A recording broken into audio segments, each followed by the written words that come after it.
Donc je vais essayer en 5 minutes de vous brosser une dizaine d'années de mise en place de la clause d'insertion et de tous les débats, quelquefois houleux, qu'on a pu avoir avec Jean-François et d'autres élus.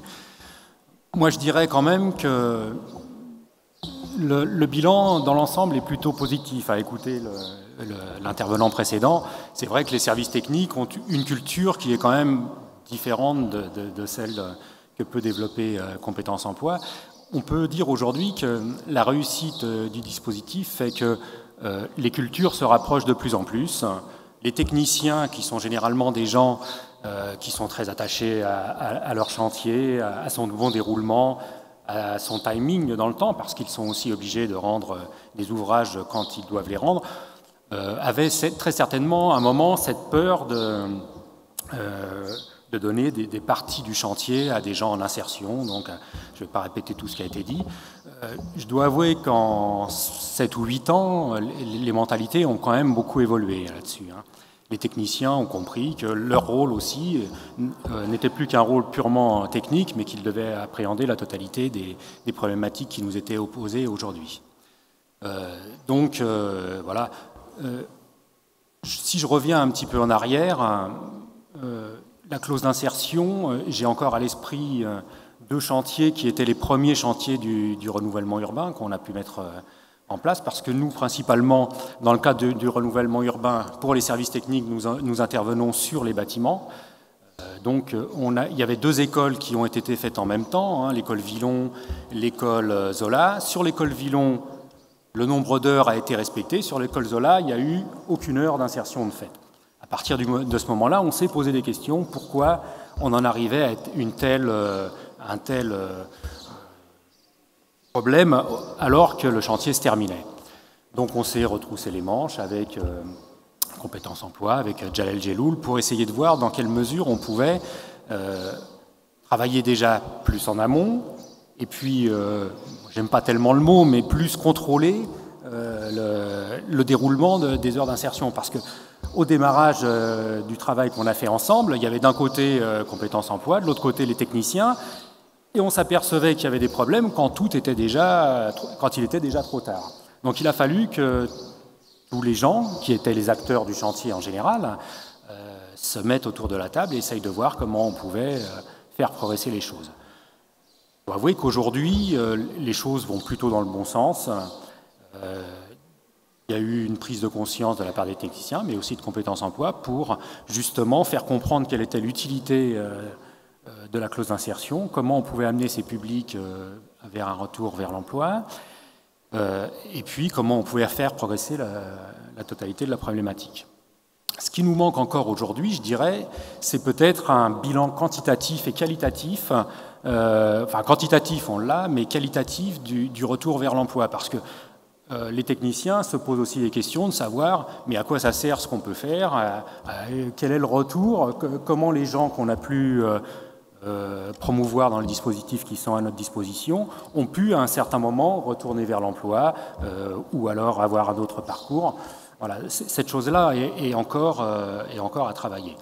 Alors je dirais que bon, les services techniques, on l'a bien entendu, sont des gens sur lesquels il est difficile d'agir, mais je pense que sur Sevran, on est quand même, bon, parce qu'on a beaucoup travaillé aussi, on est quand même, on arrive à mettre en place la totalité de ce qui est fait dans tous les domaines qui sont les domaines d'activité du service technique. Aujourd'hui, il n'y a quasiment plus aucun dossier, mis à part les dossiers de maîtrise d'œuvre, mais j'y reviendrai après, qui échappe à la mise en place de la clause d'insertion et de la mise en place de la clause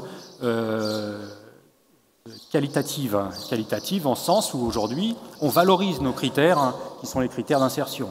Donc, on donne un certain nombre de points pour les gens qui donnent le minimum, et avec une valorisation relativement importante de la prise en compte de l'insertion. Donc dans tous nos marchés aujourd'hui, il y a cette valorisation qui est mise en place, que ce soit des marchés de travaux, que ce soit des marchés à bon de commande, que ce soit aussi, on y faisait référence tout à l'heure, un PPP. Le PPP, on l'avait ébauché un moment pour l'éclairage public. une des clauses qui était relativement forte et qui était marquée dans le dialogue compétitif qu'on avait eu avec l'entreprise, c'était la qualité de l'insertion et sa quantité. Donc aujourd'hui, on peut dire que quasiment plus aucun marché n'échappe à la clause d'insertion. Alors, quels sont les axes sur lesquels aujourd'hui il faut encore qu'on travaille? Je pense que c'est, bon, comme on l'a dit, peut-être on a trop eu tendance à penser que l'insertion, c'était ramener des gens de basse qualification vers l'emploi. Je pense qu'il faut aussi qu'on travaille avec les entreprises et avec compétences emploi pour avoir des conducteurs de travaux, des chefs de chantier, des gens qui ont déjà une qualification plus importante que celle que les gens, malheureusement, qui n'ont pas de qualification. Donc cet axe de travail est pour moi aujourd'hui quelque chose d'important. C'est d'ailleurs demandé par les entreprises qui rencontrent des difficultés importantes à réussir à avoir ce genre de poste qui soit pourvu. Et puis on a tout le travail autour de la maîtrise d'œuvre, où pour l'instant, c'est vrai, on a encore certaines réticences à penser qu'on peut faire de l'insertion dans les marchés de maîtrise d'œuvre, dans les marchés d'architecture, dans les marchés de bureaux d'études. Donc on s'aperçoit en croisant un petit peu les expériences de chacun que ce sont des choses qui fonctionnent bien. La SAES l'a mis en place d'ailleurs dans plusieurs de ces chantiers. Donc je pense que là encore, on a un petit travail à réaliser pour couvrir l'étendue de tous les besoins qui sont les nôtres. Voilà, donc moi je voulais simplement dire que depuis tout ce temps-là, les choses ont beaucoup progressé. Il y a eu un rapprochement des cultures, ce qui au départ n'était pas évident. Hein. La culture technique n'est pas celle de compétences emploi, mais aujourd'hui on peut être relativement content de la manière dont ça se passe à Sevran. On a rattrapé un certain retard qu'on a pu avoir à ce moment-là. Merci pour cette présentation. Relativement bref. Vous avez pu voir si, à l'occasion de l'inscription de clauses dans un marché, ça peut avoir un effet, entre guillemets, repoussoir des entreprises qui, du coup, ne souhaitaient pas répondre à des marchés avec clause d'insertion, ou alors un impact sur le prix proposé par les entreprises. Est-ce que sur ça, vous avez une analyse? Un effet repoussoir, non, je ne pense pas. Aujourd'hui, toutes les entreprises qui répondent pour nous, on a encore ouvert des appels d'offres hier, répondent en respectant la clause qui est mise. Alors après, on fait aussi donc comme je l'ai dit tout à l'heure, on valorise la clause d'insertion et on s'aperçoit là dans les derniers appels d'offres qu'on a que les gens restent au minimum des possibilités qui leur sont offertes malgré le fait qu'on valorise. C'est-à-dire que les gens peuvent rapporter quand même un certain nombre de points de manière assez facile en s'intégrant à fond dans les clauses et on s'aperçoit que là, les derniers appels d'offres qu'on ouvre, les gens sont au minimum, c'est-à-dire le minimum c'est 7%, et le maximum on va jusqu'à 14%. Donc les entreprises répondent plutôt au minimum de leurs obligations. Après, l'effet sur les prix, là, il faudrait plutôt demander à une entreprise ce qu'elle en pense. Moi, je n'ai pas l'impression qu'il y ait aujourd'hui les prix aient été augmentés du fait de la clause d'insertion. On arrive à avoir des prix qui rentrent dans les estimations qui sont faites par les bureaux d'études. Donc pour moi, ça n'a pas un impact significatif sur le rendu. Après, bon, certaines entreprises pourront mieux parler de ça que moi, mais je n'ai pas l'impression aujourd'hui que ça ait eu une quelconque incidence sur les prix qui nous sont remis. D'accord. Merci de la réponse. Je propose donc à Catherine Debon, donc soit vous restez assis, soit vous venez au pupitre, hein, chacun le fait comme il le souhaite. Vous êtes directrice de la SAES, responsable du pilotage du PRU. Normalement, si vous parlez, ça devrait marcher. Quand on a préparé ce séminaire, vous me disiez que moi, mon travail, c'est de piloter un projet, c'est de l'amener à terme. Donc, mon souci principal, c'est que la mise en œuvre des clauses et d'une démarche d'insertion ne parasite pas la conduite globale de l'opération. Alors, quel est votre regard à vous sur... vous avez vu dans le film, donc vous nous avez déjà dit deux, trois choses, mais globalement, comment vous recevez-vous la clause ? Est-ce que vous m'entendez? Bonjour, donc je suis donc la directrice de la SAES. La SAES, c'est une société d'économie mixte dont les actionnaires sont les communes, dont la commune de Sevran, mais aussi la commune de Tremblay, la commune de Villepinte et deux autres communes qui ne sont pas dans la communauté d'Aglo. Mon intervention va peut-être être un peu redondante avec celle de Marc Journet ou redondante avec ce que j'ai dit tout à l'heure, parce qu'en fait, la SAES, effectivement, a deux missions pour le compte de la ville de Sevran. D'une part, nous pilotons le projet de renouvellement urbain, c'est-à-dire que nous sommes la cheville ouvrière de toute la mise en œuvre du projet. Et à ce titre-là, nous avons donc une mission de coordination. Et par ailleurs, nous sommes le maître d'ouvrage délégué pour le compte de la ville pour ce qui est les espaces extérieurs. Marc Journet disait tout à l'heure que la ville intervenait principalement sur la construction des équipements. Les espaces publics, qui sont un élément essentiel de la qualité finale des projets, relèvent de la maîtrise d'ouvrage déléguée de la SAES, sous le contrôle évidemment de la commune de Sevran. Donc en fait, notre action sur le suivi de tout ce qui est mise en œuvre d'une insertion réussie se pose donc dans les deux axes.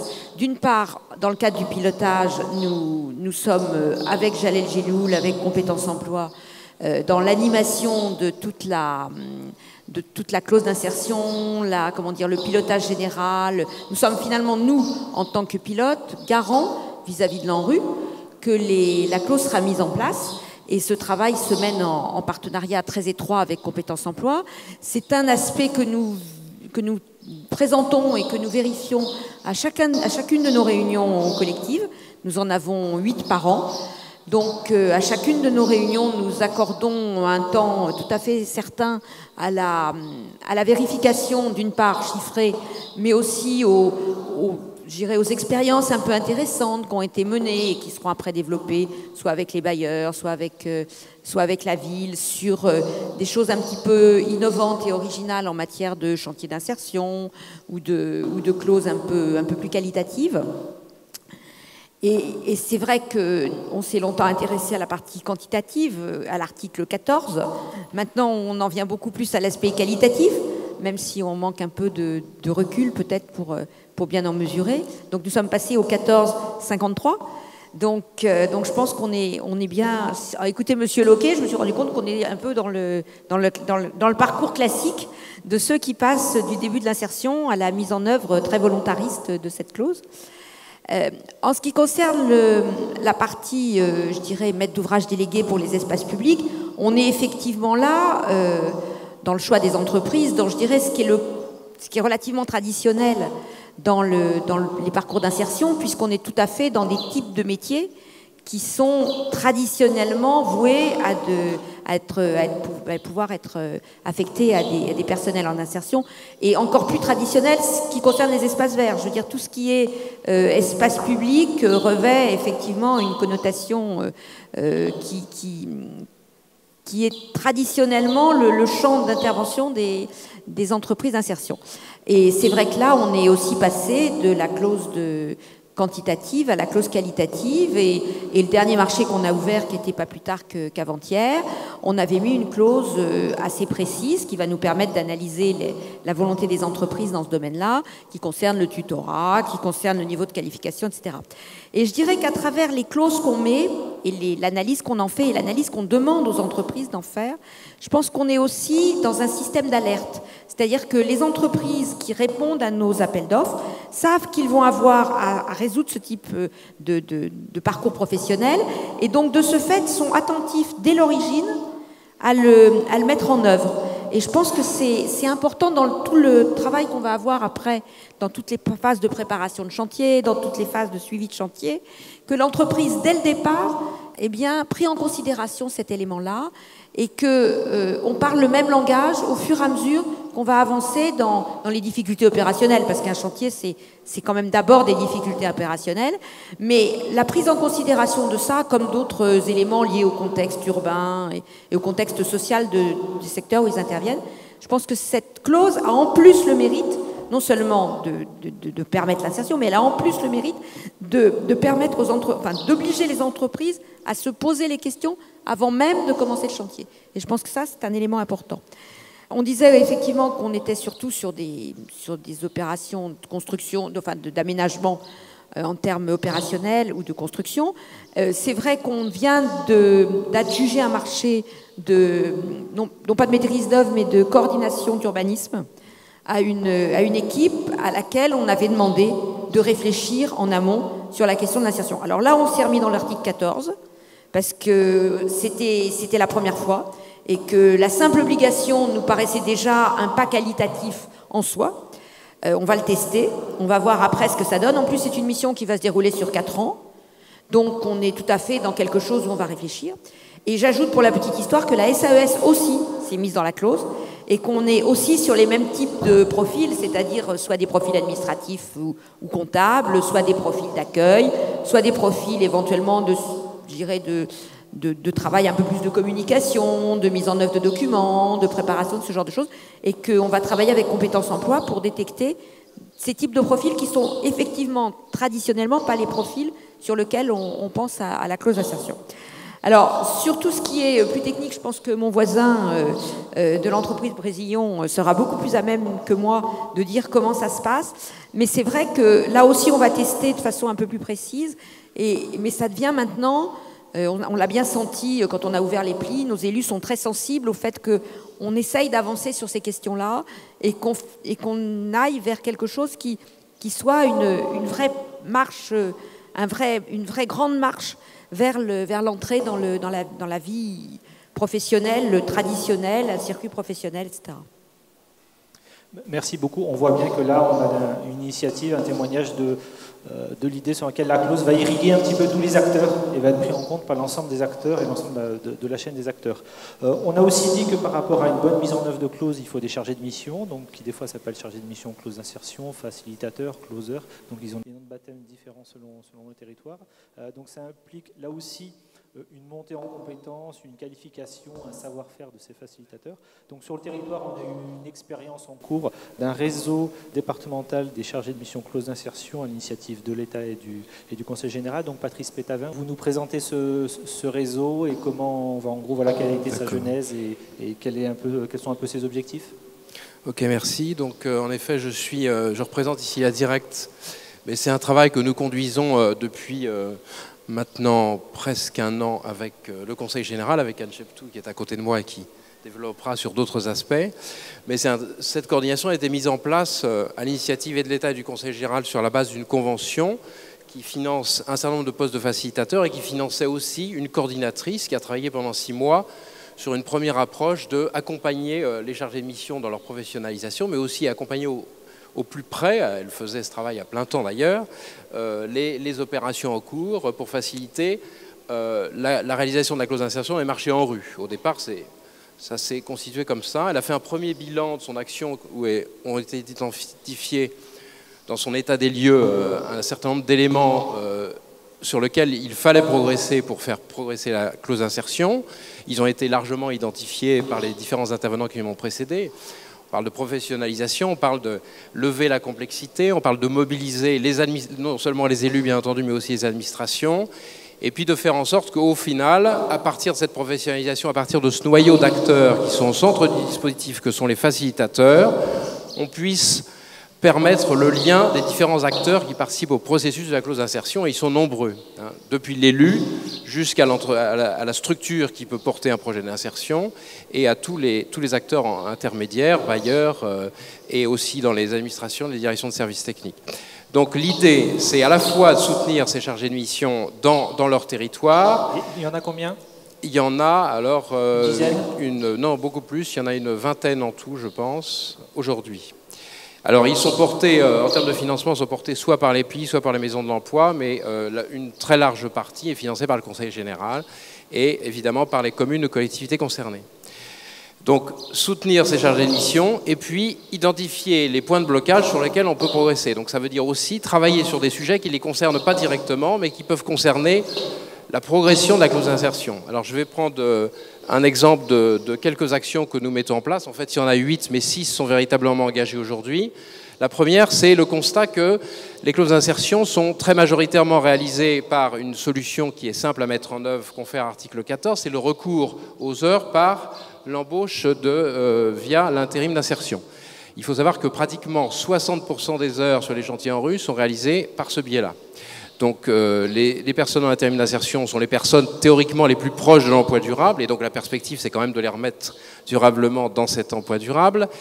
Mais que donc on a rencontré les 3 entreprises du département qui travaillent sur ces sujets-là récemment, et on a envisagé avec elles plusieurs sujets, c'est-à-dire à la fois mieux connaître le lien et les responsabilités des facilitateurs et le rôle des ETTI, et puis faire avec elles un travail pour permettre d'avancer sur la professionnalisation de certains de ces personnels en intérim d'insertion. Donc l'idée, c'est un projet partagé entre ces 3 entreprises pour avancer sur cet aspect professionnalisation. C'était d'ailleurs mentionné dans le film. Mon souhait, c'est de professionnaliser sur le métier de maçon, je crois que c'est ce qu'il disait. Bien. Donc ça, c'est un élément très important pour progresser sur la qualité de l'insertion. Autre projet, l'outil de suivi. Alors ça, c'est beaucoup plus technique, et là, pour le coup, ça concerne la facilitation et du suivi de l'insertion à l'échelle du département, mais aussi faciliter le travail des facilitateurs, justement. Donc c'est se mettre d'accord sur l'utilisation des différents outils pour faire remonter des éléments statistiques quantitatifs et qualitatifs, et puis les agréger au niveau départemental et en tirer les leçons sur l'avancée de la qualité de cette insertion. Donc on a travaillé là-dessus, il y a plusieurs outils en cours, il y a l'outil de l'ANRU, mais il y en a aussi d'autres qui ont été mis en place. On travaille sur la mutualisation. Mode de calcul, heures d'insertion et coût horaire. Donc là, c'est une question assez classique. Il faut absolument, si on veut comparer les résultats en termes d'insertion, avoir les mêmes modalités de calcul lorsqu'il s'agit de calculer des heures. Et donc, on est en train de faire un travail avec la DRIL cette fois-ci, donc pour se mettre d'accord sur 11 familles de travaux, se mettre d'accord sur un mode de calcul qui permette à la fois d'avoir un même résultat en termes d'heures d'insertion pour comparer les choses comparables et raisonner sur la perspective d'un coût horaire de référence qui permettrait donc d'avoir un calcul homogène. Séminaire de formation, alors on parlait beaucoup d'acculturer les différents acteurs. Je crois que c'est fondamental et le travail de la coordination, c'est précisément ça. C'est à la fois professionnaliser chargé de mission, mais aussi savoir se connaître entre acteurs. Donc l'idée, c'est de fabriquer un outil méthodologique qui ne sera pas les nombreux outils qui ont été produits, certains d'excellents documents très complets juridiques sur les marchés publics et l'insertion des marchés publics, mais c'est beaucoup plus un outil opérationnel, adapté au département, qui va à la fois définir par catégorie d'acteurs leur rôle, leur mission, leurs responsabilités et les recommandations que l'on voudrait voir mettre en œuvre pour faciliter la réalisation de l'insertion. Donc des fiches par acteur, modulables en fonction des publics auxquels seraient destinés ces outils, et puis d'autre part, des fiches sur les problématiques de l'insertion, mais quelque chose de simple, d'utilisable par chaque opérateur. Voilà, en gros, l'axe qu'on va mettre en place pour construire cet outil, et d'ailleurs on va recourir à un opérateur spécialisé dans l'édition, à la fois spécialisé sur le marché de l'insertion, et en même temps spécialisé dans la réalisation d'outils à destination de ces acteurs, de ces publics. Dernier ou avant-dernier, excusez-moi, les séminaires de formation. Alors là, on est en train de vivre une expérience qui est tout à fait intéressante parce que d'abord, on fait un point juridique approfondi, on identifie les difficultés, on voit les progressions qui sont faites à Sevran sur la question de l'insertion. Ça n'est pas que dans les marchés en rue, c'est dans l'ensemble des marchés. On voit comment ça progresse aujourd'hui ici. Donc l'idée, c'est pour les territoires qui le souhaitent, on en a identifié 2 ou 3 en Seine-Saint-Denis, que ces territoires puissent construire une demande de formation ou de séminaire qui pourrait prendre cette forme-là ou qui pourrait être un accompagnement à un projet particulier ou encore une réflexion accompagnée sur des questions transversales qui se poseraient sur un territoire. Donc on va pour cela faciliter la réalisation de ces séminaires en utilisant les financements accès en rue qui sont disponibles pour réaliser ce séminaire et qui feront appel à de l'expertise. Patrick Loquet, mais pas seulement Patrick Loquet, bien sûr. Et enfin, le dernier point, qui est pas mineur, c'est la question des chantiers d'insertion. Donc, chantier d'insertion, c'est une des modalités de réalisation de la clause d'insertion, mais dont on s'aperçoit que si elle est développée dans les chantiers en rue, elle n'est pas du tout développée, dans l'ensemble du département, elle n'est pas du tout développée dans le cas des chantiers en rue. Or, il existe une opportunité et une incitation forte à développer ces chantiers d'insertion dans le cadre des chantiers de rénovation urbaine, qui est budgété d'ailleurs et qui prévoit un budget sur 3 ans d'accompagnement de mise en place de chantiers d'insertion sur un périmètre en rue.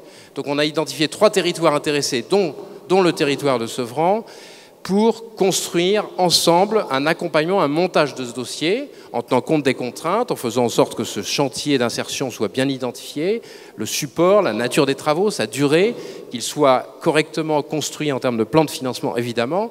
Mais donc, c'est ça l'idée. Donc, la coordination travaille aussi sur l'émergence et l'accompagnement de ces 3 projets de chantier pour 2011, on l'espère, en tout cas 2012. Voilà. Et puis 2 autres sujets qui n'ont pas encore démarré, et je termine, ça va, je suis dans les temps. C'est bon. Les majors du BTP, il y en a une à ma droite, il y en a d'autres que tout le monde connaît, sont très présentes sur les marchés de rénovation urbaine. Il y a des difficultés spécifiques à construire des parties réservées, un allotissement spécifique à l'insertion lorsqu'on choisit cette formule. La sous-traitance, parfois, crée des conditions particulières qui rendent difficile la réalisation de clauses d'insertion. Il y a dans ces majors du BTP des gens qui sont référents sur ces questions-là. On envisage de construire pour le 2e semestre un séminaire où on rencontrera les majors du BTP pour identifier avec elles les difficultés et comment on peut progresser ensemble dans leurs responsabilités et dans leurs contraintes d'entreprise pour introduire l'insertion auprès de ces grandes entreprises. Et dernier point qui est le plus difficile et le plus long cours, c'est une réflexion et par nature et par sa difficulté au long cours, c'est la question de la gestion urbaine de proximité, de la GUP. Là-dessus, il y a beaucoup de progrès à faire en technicité, en mise en œuvre. C'est une réflexion qui concerne la DRIL, qui est très intéressée pour travailler avec nous sur ce sujet-là. C'est identifier le périmètre, qu'est-ce que c'est que les emplois, les 10% d'emplois à recruter dans le cadre d'une insertion sur des projets de gestion urbaine de proximité, quel type d'équipements doivent être visés, dans quelle durée. Ça, ce sont des questions qu'il faut étudier et travailler sur le long cours. Alors, il y a beaucoup de littérature sur le sujet, mais très concrètement, c'est très difficile à mettre en place pour scinder ce qui est des emplois au titre de la GUP insertion et puis des emplois généraux de gestion d'équipement que recrutent d'ailleurs les bailleurs tout au long de la vie des quartiers. Voilà. Donc voilà en gros, enfin même un peu en détail d'ailleurs, la liste des chantiers sur lesquels est engagée cette coordination. Je vais m'arrêter là parce que... Et puis laisser un petit peu de temps à Anne Cheptou, qui est donc chargée de projet au Conseil général de Seine-Saint-Denis. Alors peut-être ou pas des compléments d'information sur la logique de coordination, oui, ou plus globalement l'action du Conseil général. Oui, plus globalement. Donc Anne Cheptou, je suis chargée de projet sur les clauses d'insertion au Conseil général. Oui, le Conseil général est impliqué en fait sur 2 niveaux dans ce domaine, puisqu'on co-anime, on a créé ensemble cette coordination et ce réseau d'acteurs que sont les facilitateurs. Et puis, réseau donc, qui a été monté, enfin juste initialement sur les programmes de rénovation urbaine, mais qui aujourd'hui concerne des marchés publics de manière beaucoup plus large, puisque beaucoup de collectivités se sont également engagées sur leur propre marché. Et donc ces mêmes facilitateurs travaillent aujourd'hui au-delà des PRU. Et puis le 2e niveau d'implication du Conseil général que je vais développer là, qui est dans ses propres marchés publics, puisque depuis 2010, on a inscrit des clauses dans beaucoup de marchés, dans des gros marchés de travaux notamment, et puis des marchés de services,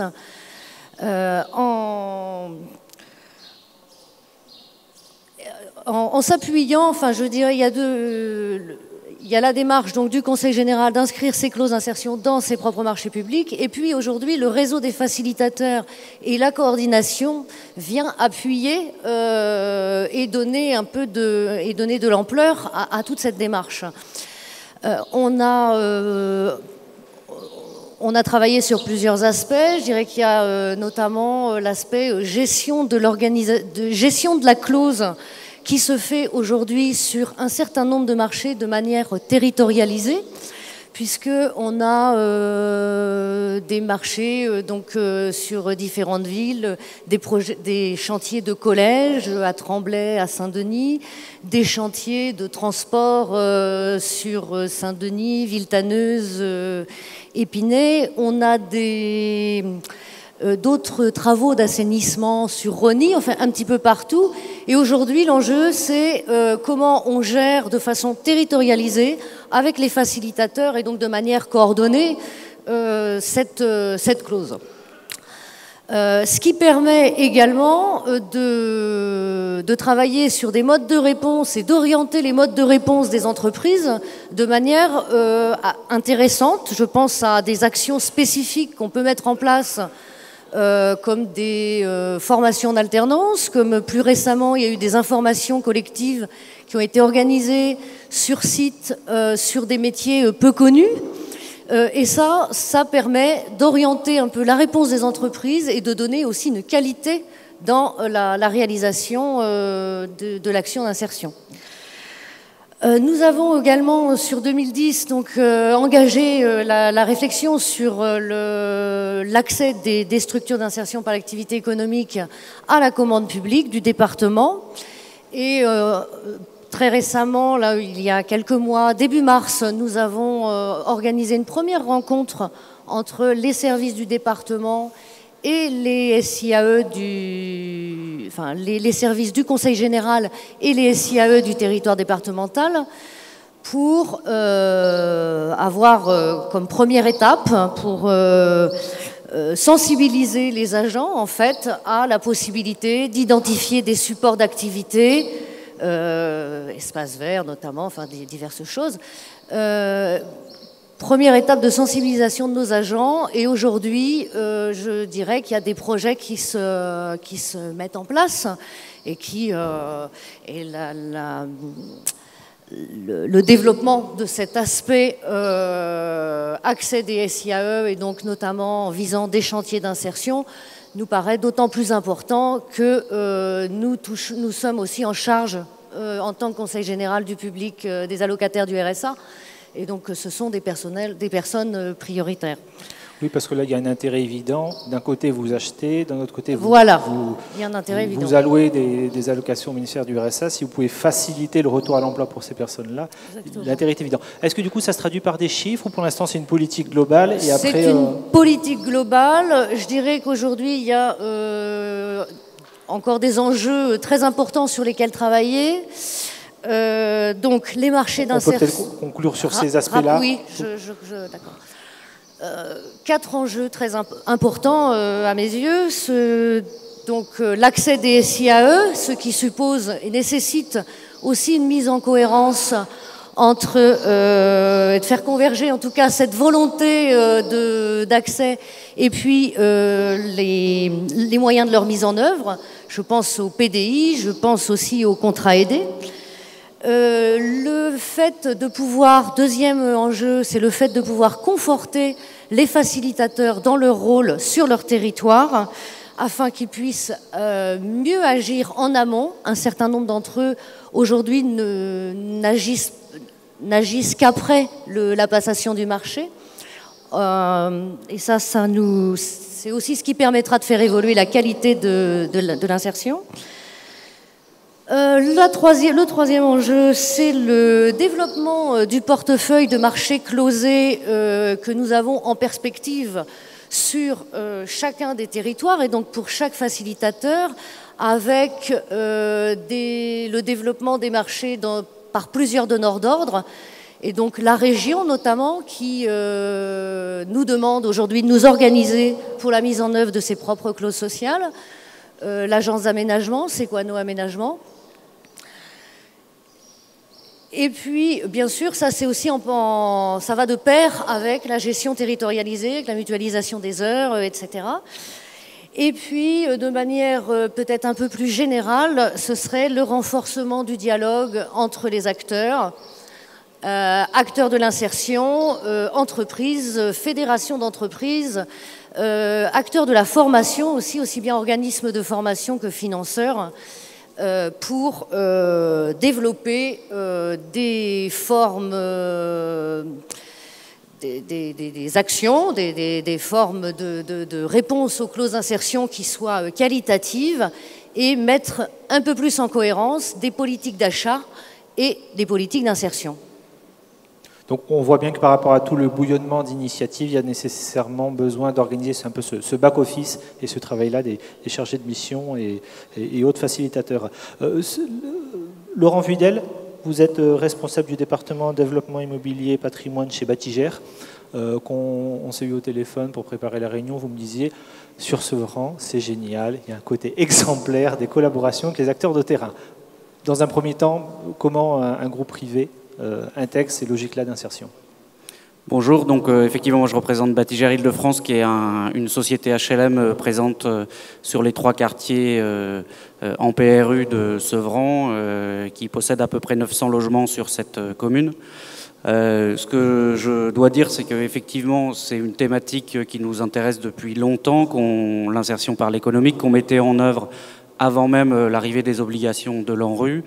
Et puis sur laquelle on s'est doté de compétences d'accompagnement en interne. Donc on a vu des personnes dans le reportage notamment, avec une structure qui appartient au réseau Batigère qui s'appelle Logement Urbain et qui accompagne les maîtres d'ouvrage dans la mise en œuvre de ces clauses d'insertion. Voilà, donc on a travaillé sur les différents sujets. Effectivement, dans le cadre des PRU, par les clauses intégrées dans nos marchés de démolition, de réhabilitation ou de construction neuve. On avait travaillé préalablement à ça sur les prémices de nos opérations de réhabilitation sur Rougemont à la constitution de 2 chantiers écoles qui était une démarche assez exemplaire qui alliait effectivement, principalement du coup une démarche de formation professionnelle. Et puis on travaille également sur ce sujet-là dans notre part à nous de la gestion urbaine de proximité, donc particulièrement tout l'entretien des espaces communs des immeubles, des espaces extérieurs, et on essaye d'avoir une démarche qui ne soit pas cantonnée exclusivement aux opérations de travaux, puisqu'on sait que ces opérations de travaux, elles ne vont durer qu'un temps et que c'est le reste de la démarche qui pourra prendre le relais. Ce qu'on peut dire, nous qui travaillons sur d'autres communes d'Île-de-France au titre d'autres projets de rénovation urbaine, c'est que c'est vrai que cette volonté de faire, elle a été plus facile à mettre en œuvre à Sevran que dans d'autres territoires, puisqu'on a trouvé ici une volonté politique et des outils opérationnels qui ont pu nous aider à la concrétisation de la mise en œuvre de ces clauses d'insertion, de ces démarches d'insertion. Donc au premier rang desquels, effectivement, Compétences Emploi et la SAES, chacun dans leur domaine, qui accompagnent le pilotage de ces projets de rénovation urbaine. Et puis on a également trouvé, alors pas forcément à l'échelle communale, mais plutôt à une échelle un peu plus large, intercommunale autour de Sevran, un certain nombre d'acteurs de l'insertion avec qui on a pu travailler véritablement sur la mise en œuvre de ces dispositifs. Voilà, j'en cite quelques-uns, ADF, Le Ricochet, Self Intérim, et puis sur un autre registre, Arrimage, qui nous accompagne aussi sur les territoires sur lesquels on travaille. Je crois que l'ensemble de ce dispositif et de cette volonté de faire et tous les outils qui sont présents nous permettent aujourd'hui d'être assez rassurés sur le respect de nos objectifs quantitatifs en termes d'insertion. Et je pense qu'il faut qu'on s'en félicite parce que c'est pas forcément le cas partout et c'est déjà une belle réussite. Mais je rejoins ce qui a été dit par d'autres intervenants aujourd'hui pour pointer 2 enjeux qui sont un peu plus qualitatifs, mais je pense sur lesquels on a vraiment besoin maintenant de poursuivre le travail. Le premier, c'est cette question de la cohérence des parcours et effectivement de comment est-ce qu'on va accompagner les publics, pas uniquement sur des actions ponctuelles, mais dans des parcours qui aboutissent à des solutions durables. Et ça, je crois que nous, en tant que donneurs d'ordre, c'est quelque chose auquel on est très sensibilisés, puisque on ne voudrait pas, je dirais, avoir répondu à une forme de contrainte ou être entré dans un dispositif pour faire un coup. Notre volonté à nous, c'est bien entendu que les personnes qui sont accompagnées au titre de ces dispositifs-là puissent aboutir à des solutions durables. Donc je crois que là-dessus, il y a un enjeu sur lequel collectivement il faut qu'on arrive à répondre. Et puis l'autre enjeu qui a aussi déjà été signalé, qui nous tient à cœur, c'est cette question de la mixité des publics. On voit dans les discours qu'on peut avoir aujourd'hui, c'est vrai qu'on est encore très orienté quand même vers les publics jeunes qu'on fait rentrer en gros dans des entreprises de BTP. Bon, voilà, je crois qu'il faut aussi qu'on sache dépasser un peu ça et pouvoir trouver d'autres dispositifs d'insertion qui permettent d'accompagner aussi d'autres publics. Merci pour cette présentation. Peut-être que le fil rouge va être orienté sur la préparation. Alors, avec d'un côté la préparation d'un marché, comment on rédige un marché et comment on intègre cette dimension-là d'insertion dans la conception du marché, puis la traduction dans les pièces du marché, et puis en parallèle de ça, de manière évidente, comment on commence à identifier des publics. Donc je vous laisse la parole sur ce thème-là général du travail en amont du marché. Bonjour, Micanol Dumergent, donc responsable de l'unité administrative des services techniques de la mairie de Tremblay en France. Je voulais commencer par 2 dates. Tout d'abord 2005, qui est une date clé du fait des émeutes qui ont un impact sur le territoire au niveau national. Ça a servi de signal d'alarme au niveau de décideurs politiques. Il y avait déjà sur place, au niveau des différentes localités, des acteurs qui participaient à l'insertion. Ça a permis d'insuffler une nouvelle dynamique à ces différents acteurs en vue de leur contribution pour développer l'insertion. Pour moi, 2009 est la seconde date clé, puisque celle-ci est celle qui est au niveau local, où on a mis en place la référente en matière de clause d'insertion. Aujourd'hui, pour moi, au niveau des services techniques, cela me permet de pouvoir intervenir avec un collaborateur qui est très utile, puisque lorsque nous montons les marchés, nous intervenons donc en amont dans la rédaction des différentes pièces, les cahiers des clauses particulières notamment. Cette collaboration avec la référente locale me permet de pouvoir désigner un interlocuteur direct aux différentes entreprises qui peuvent contribuer à intervenir au niveau de nos marchés, puisque nous, en fait, l'utilité de notre action, c'est qu'on a une information, et la maîtrise de cette information, il est important de pouvoir la divulguer le plus tôt possible pour pouvoir se préparer sur le terrain à répondre de manière pertinente à l'entreprise, qu'il ne s'agit pas de ne pas transformer le marché en un simple contrat d'adhésion où l'entrepreneur se retrouve obligé de faire l'insertion sans pour autant avoir nécessairement le public qui serait au minimum adapté.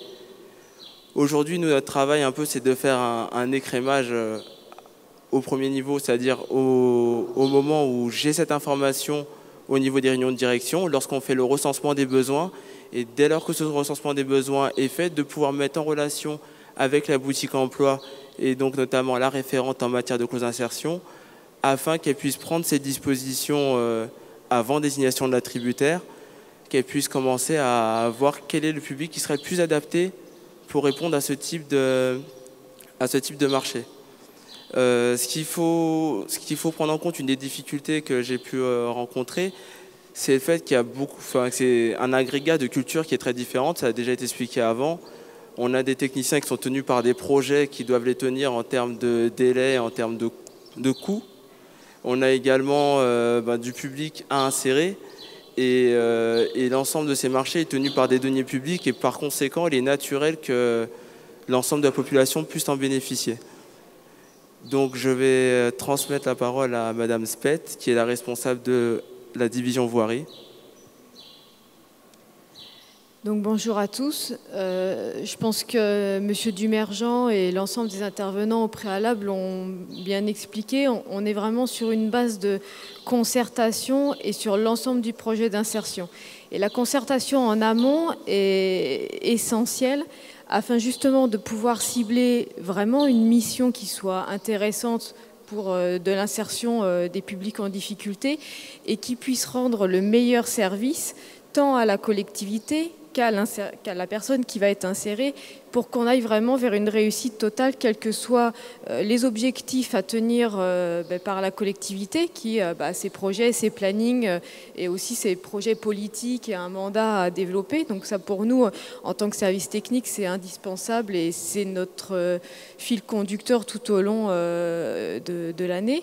Donc c'est vrai que pour qu'on ait une réussite totale, cette concertation est complètement primordiale. Donc ça mène à, on l'a vu sur Tremblay, ça a amené à des réussites, donc des embauches et derrière des gens qui ont été fidélisés et intégrés en CDI auprès de divers partenaires. Maintenant, on a vu aussi des échecs. Le dernier concernait je pense que c'est important aussi d'en parler parce qu'on a beaucoup parlé de réussite et de choses positives, donc c'est sûr qu'il y en a. Maintenant, il y a aussi des échecs, donc il ne faut pas se décourager. Donc c'est pas, Et par rapport à cet échec-là, vous l'avez analysé ? Alors l'analyse que moi j'en ai fait, même si encore une fois on a besoin encore de beaucoup s'améliorer en interne et de pouvoir continuer à avoir des travaux et un travail au quotidien qui soit complètement transversal, c'est beaucoup par rapport en fait à la mission qui a été donnée. On a eu de l'insertion sur des marchés de travaux publics où on a la possibilité d'avoir un suivi régulier en tant qu'administratif et donc de rencontrer régulièrement, l'insérer au cours des réunions de chantier et d'avoir un accompagnement aussi humain, parce que c'est vrai qu'au quotidien, les ouvriers sur chantier sont aussi des contraintes et des rendus à obtenir, donc il peut y avoir quand même une dureté du travail dans le quotidien. La personne où on a rencontré un échec, c'était sur de la gestion d'un parking, où là, la personne était seule en journée, liée au contrat. Il n'y a pas de réunion de chantier, etc.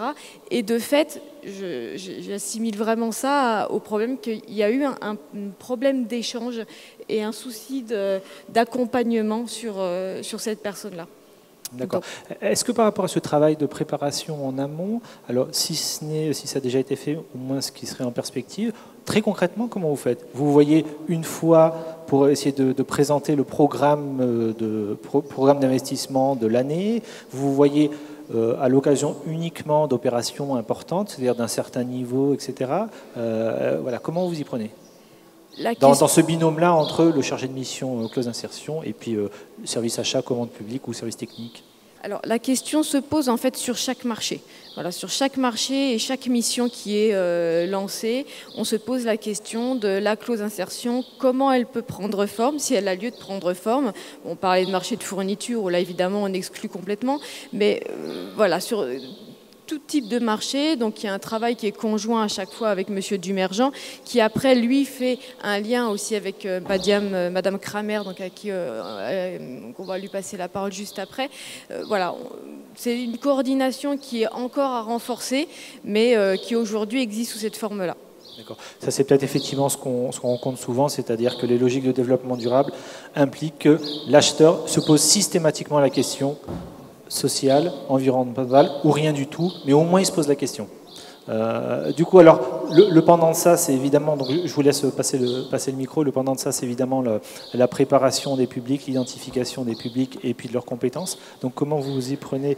Donc, bonjour, effectivement, je suis chargée de mission à la boutique Club Emploi de Tremblay en France, association d'aide à la recherche d'emploi subventionnée par la mairie. Donc, dans le cadre de mes missions de facilitateur, je suis amenée à collaborer avec le maître d'œuvre, avec les entreprises et surtout à identifier des publics pour répondre aux éventuels besoins sur les marchés publics. Donc, comment je m'y prends?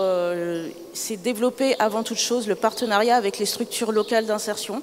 C'est travailler avec elles, faire le lien, communiquer et les inviter à faciliter l'orientation de toute personne intéressée par les marchés publics, enfin par les besoins dans les marchés publics ou par les emplois transverses, à revenir vers moi pour que l'on puisse mettre en œuvre un suivi. Donc voilà. Donc dans un premier temps, sur les métiers du bâtiment, il est vrai qu'on a essayé de valider les compétences que de ces personnes-là, que les publics présentaient, donc soit en mettant en place des évaluations des compétences et capacités professionnelles avec le Pôle emploi, et puis le budget se restreignant en favorisant plutôt les évaluations en milieu de travail avec des entreprises partenaires. Voilà, donc l'idée, c'est de constituer des viviers de candidatures potentiellement qui seront présentés aux entreprises qui seront titulaires de marché. Voilà, tout à fait, puisque des premières expériences que nous avons eues, comme disait Madame Spett, il y a eu effectivement des échecs et on a réalisé que très souvent, les personnes positionnées sur les emplois dans le cadre des clauses n'avaient pas ce réflexe de revenir vers un référent de tirer la sirène d'alarme lorsqu'il y avait une difficulté en emploi. Et malheureusement, c'était également notre fait, puisqu'on était plutôt dans une optique de répondre à une offre d'emploi que d'identifier d'abord un public, de le préparer, de travailler avec lui sur les éventuelles difficultés. Et la clause d'insertion, c'est avant tout cela, c'est travailler sur les difficultés sociales et accompagner la personne en emploi classique. Donc, il est vrai qu'il est plus sécurisant pour une entreprise qui a obtenu un marché de passer aussi par l'intérim d'insertion ou une entreprise d'insertion parce qu'il y a un cadre, il y a un accompagnement.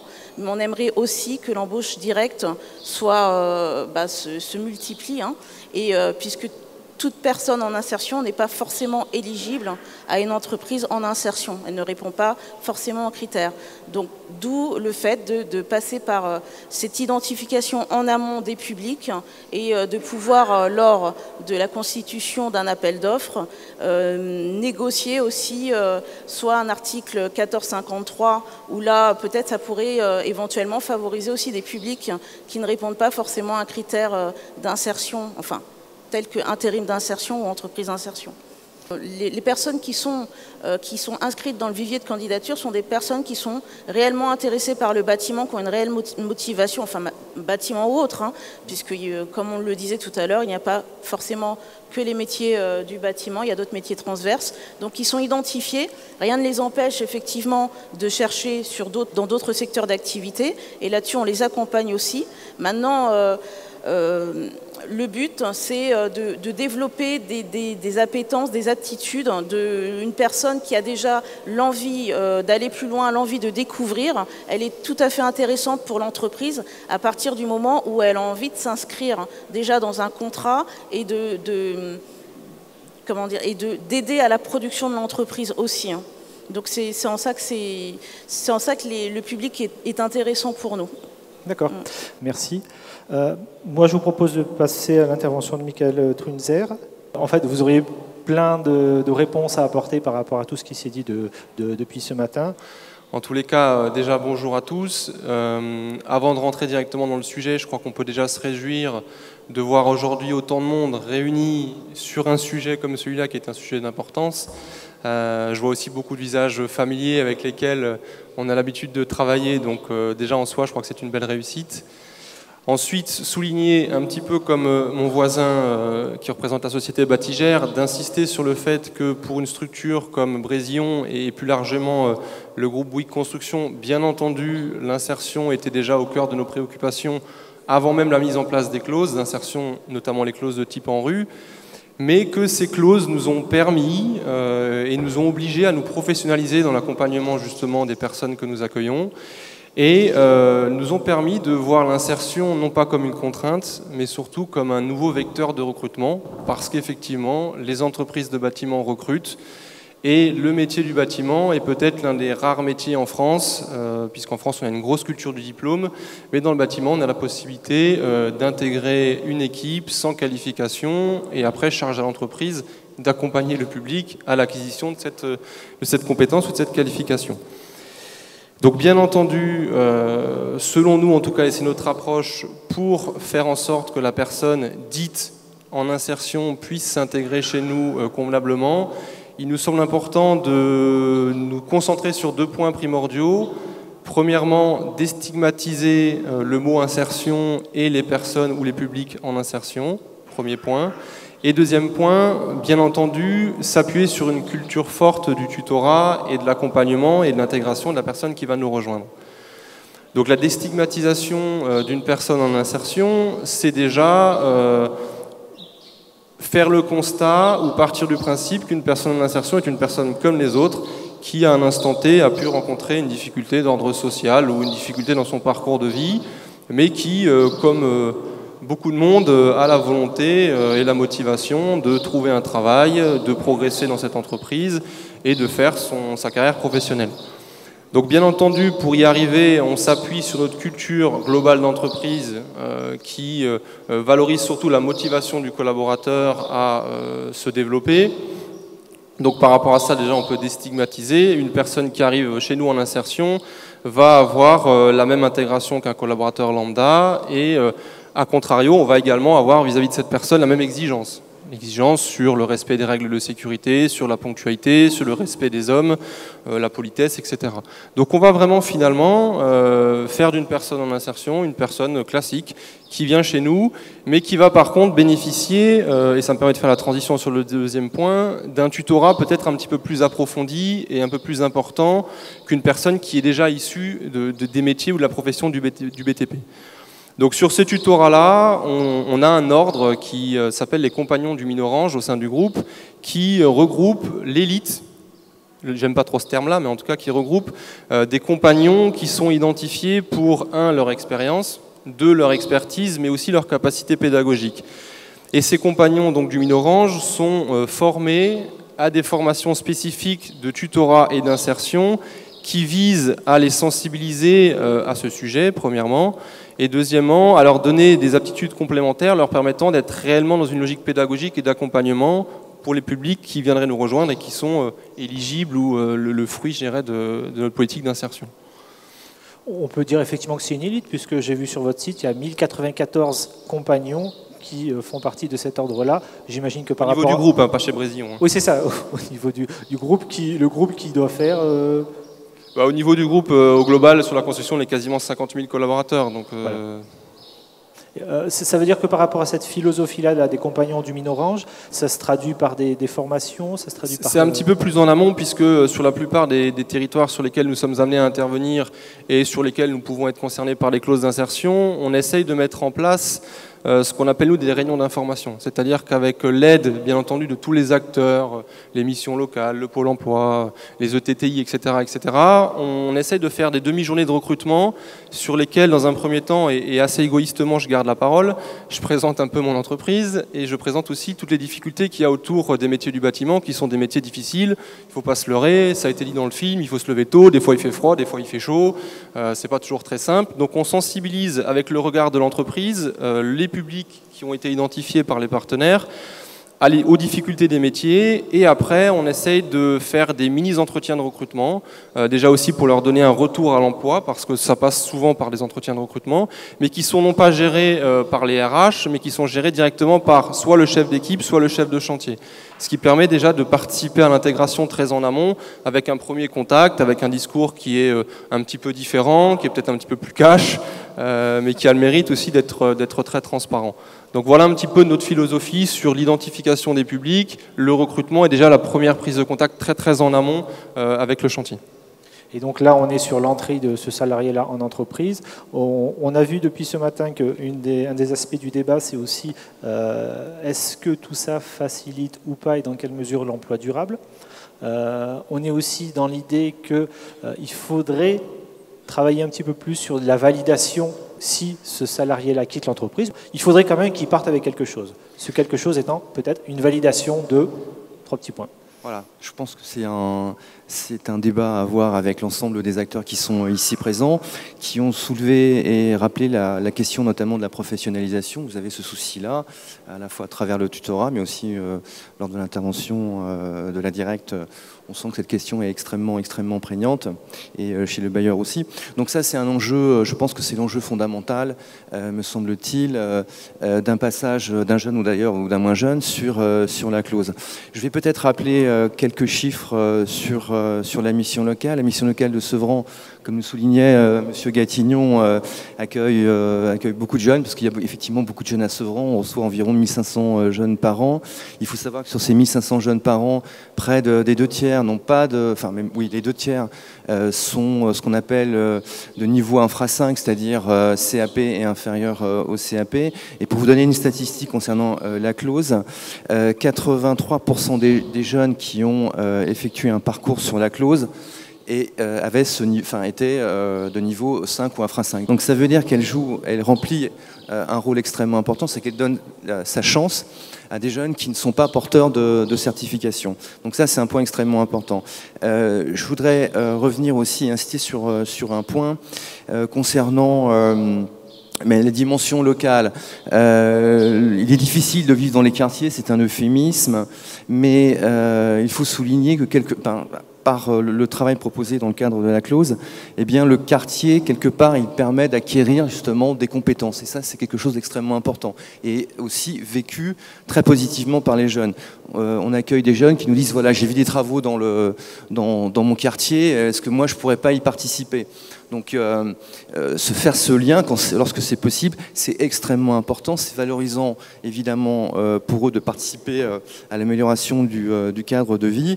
Mais là où je voulais en venir peut-être effectivement sur la question des compétences, lorsqu'on accompagne et on suit des jeunes dans le cadre de la clause, alors, les contrats vont de quelques semaines à quelquefois plusieurs mois. Et là, lorsque c'est le cas, on se pose avec le jeune la question de la formation. Il nous est absolument indispensable de se poser cette question-là. Alors la formation, ça peut être à travers les contrats de professionnalisation. Sur l'ensemble des contrats signés sur la clause, Naïma a rappelé qu'il y en a eu 180. Je peux noter au niveau des jeunes seulement 3 contrats de professionnalisation. Là, le contrat de professionnalisation, c'est un contrat qui permet de passer une certification, en tout cas qui donne cette possibilité-là. Donc l'idée qu'on peut développer, c'est effectivement se poser la question d'objectiver les compétences acquises lors de ces missions. Ça, c'est pour moi une question fondamentale. Et puis, lorsque l'on parle avec les jeunes, c'est une demande aussi de leur part. C'est-à-dire que le fait d'avoir travaillé sur la clause, le fait d'avoir acquis des premières connaissances, compétences et aptitudes, eh bien, les amène à nous poser la question. Ok, c'est intéressant ce que je fais, je travaille, ça me permet de trouver un logement, ça je tiens à le dire aussi. La nature des contrats et la durée fait que certains ont pu trouver des solutions au foyer jeunes travailleurs et même dans le privé. Il y a aussi un volet santé, on en avait parlé avec Nadir Awad, le jeune qu'on a vu tout à l'heure qui témoignait effectivement, ça lui a permis de faire... de se remettre une dent pour être clair. Mais mon passage, à quoi ça va servir, à quoi ça va aboutir, et je rejoins la préoccupation, votre préoccupation, monsieur, sur le devenir des jeunes, qu'est-ce qu'ils deviennent. Moi, je pense que si on est capable, dans le cadre de la clause, d'objectiver ces savoirs à travers ou ce qu'on appelle un portfolio ou un portefeuille de compétences, dûment certifié par l'entreprise, ce serait un premier point extrêmement important. Et ça, c'est de nature à pouvoir ouvrir après sur des dispositifs qui existent, comme celui de la validation des acquis, mais à terme. Ceci étant, dans le court terme, la question qu'on se pose, c'est comment peut-on se mettre autour d'une table et réfléchir à la façon la plus efficace d'objectiver les compétences qu'ils ont acquises au cours de leur mission. Est-ce que ce serait possible pour vous de faire une attestation? Oui, cette personne-là sait creuser une tranchée, cette personne-là sait monter un mur, cette personne-là sait faire ceci. Donc on n'est pas sur des processus très cadrés de validation de compétences comme il existe dans la logique de service public, mais c'est une preuve de l'entreprise qui dit oui, ce salarié-là qui a passé un peu de temps chez moi, il sait faire ça. Est-ce que c'est par exemple des choses imaginables? C'est non seulement imaginable et il faudrait que ça devienne indispensable, c'est pas aussi simple que ça. Il n'en demeure pas moins que ça nous est demandé de plus en plus, soit par nos clients, soit par les partenaires avec lesquels on travaille. Donc automatiquement, on écoute notre client et puis on essaie de faire en sorte d'aider au maximum les partenaires. Après, sur ce point-là, effectivement, il n'y a pas que la construction, on le soulignait tout à l'heure, mais la convention collective du bâtiment est assez bien faite puisqu'elle est assez claire et donne des qualifications ou des prérequis nécessaires par niveau de qualification. Mais ça nous est demandé de plus en plus. Effectivement, c'est pas complètement aisé parce que des entreprises comme la nôtre commencent à s'inscrire dans une logique de gestion des compétences, mais n'y étaient pas forcément culturellement attachées. En tous les cas, on va, je pense, ça n'engage que moi, mais on va, je pense, y arriver parce qu'effectivement, on est de plus en plus sollicité sur ces points-là et parce qu'aussi pour nous, entreprises, je le disais tout à l'heure, l'insertion devient un vecteur de recrutement et par essence, pour une entreprise comme la nôtre, on n'a aucun intérêt à avoir des collaborateurs qui restent au même niveau pendant 42 ans. Donc bien entendu, on se doit de les accompagner à une progression. Il faut parfois un peu plus de temps pour certains que pour d'autres. Mais bien entendu, notre intérêt, c'est aussi de prendre une personne à un niveau A et de l'emmener à un niveau B, C, D ou plus si affinité. Je ne sais pas si je réponds à la question. La question est fondamentale avec deux petits bémols. Le premier, on pourrait avoir tendance à globaliser les heures pour avoir de la longue durée. Il faut se méfier parce que moi, depuis le temps que je fais ça, il y a des endroits où on raisonne en équivalent temps plein ou en contrat de pro, mais pour avoir 10 personnes, on en convoque 100 et on prend tout le temps les meilleurs. Donc il faut savoir garder la clause, hein, on est d'accord, mais je le dis en bémol, quand on peut avoir des longues durées, prenons-le, mais gardons des petites clauses pour donner aux gens leur chance de démontrer qu'ils ont envie de faire. Deuxièmement, c'était on en parlera cet après-midi, moi j'ai expérimenté une nouvelle formule de clause avec Veolia. J'ai demandé à Veolia de me financer un chantier d'insertion. Et Veolia m'a tout payé, mais y compris la formation. C'est-à-dire que les personnes qui sont rentrées dans le chantier vont sortir avec un titre professionnel délivré par l'AFPA. Et ils étaient en formation, 3 jours de production, 2 jours de formation. C'est aussi intéressant. Enfin, moi, je suis sur des secteurs, sur Roubaix, où les groupes comme les vôtres commencent à tirer la langue sur l'absorption des candidats qui sont prêts à rentrer chez eux.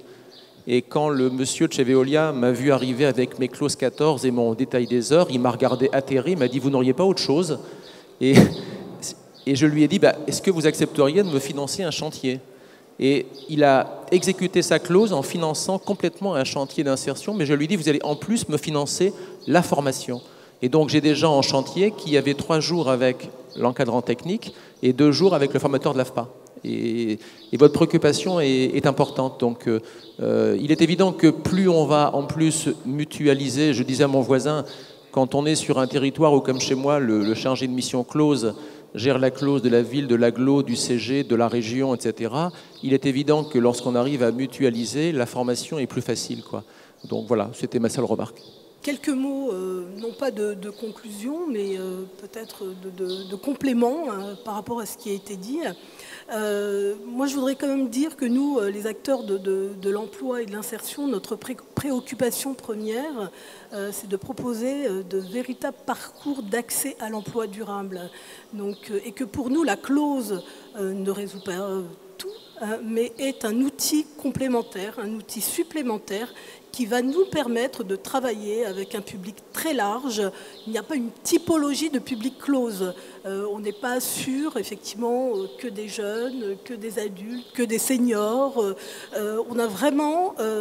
c'est vraiment un outil qui offre, moi, à mon sens, énormément de possibilités. Donc le slogan « La commande publique est un levier pour l'insertion professionnelle » n'est pas qu'un slogan, mais c'est une vraie... c'est une réalité, car à travers la clause, on peut aussi bien négocier des accès à l'emploi direct sur des courtes périodes, on peut aussi bien négocier des contrats à durée déterminée dans le cadre de l'insertion, donc portés par des entreprises d'insertion, par des ETTI, des entreprises d'intérim d'insertion, on peut négocier des contrats de professionnalisation, on peut mettre en place ce qu'on appelle des chantiers écoles. Alors là, on aborde l'aspect plus formatif, où effectivement, et plus spécifiquement pour les jeunes, on accompagne donc les jeunes à se former, ou en tout cas à se préformer pour aller vers une qualification spécifique.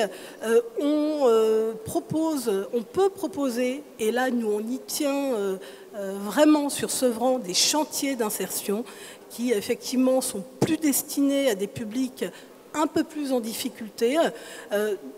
Et par ailleurs, la clause doit pouvoir offrir des opportunités d'emploi autres que dans les métiers du bâtiment.